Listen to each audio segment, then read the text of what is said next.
Operation Mahadev ఈ పేరు ఈ వారంలో వరల్డ్ మొత్తం మార్మోగింది.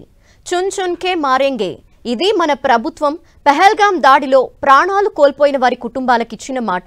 అన్నట్టుగానే 3 నెలలు తిరిగేసరికి ఉగ్రవాదుల్లో కొందరిని భద్రతా దళాలు మట్టుబెట్టాయి.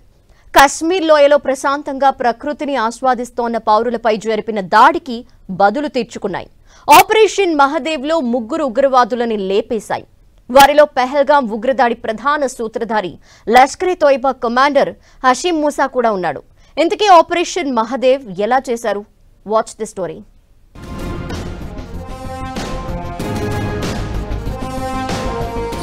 పహల్గాం దాడి మాస్టర్ మైండ్ ఖతం.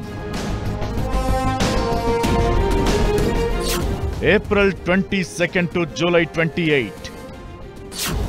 3 నెలలు తిరిగేసరికి 3 టెర్రరిస్టులు ఖతం.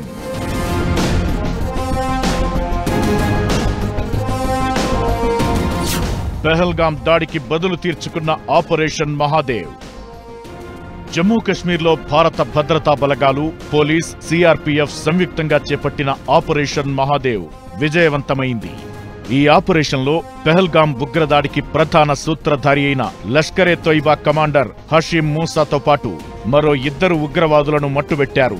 ఇందుకు సంబంధించి ఎలాంటి అధికారిక సమాచారం వెలువడలేదు. ఈ మూసానే పహల్గాంలో మన పౌరుల ప్రాణాలను పొట్టనబెట్టుకున్న దాడికి సూత్రధారి కావడంతో సైన్యం 3 నెలల్లోపే కాస్తైనా ప్రతీకారం తీర్చుకున్నట్లయింది.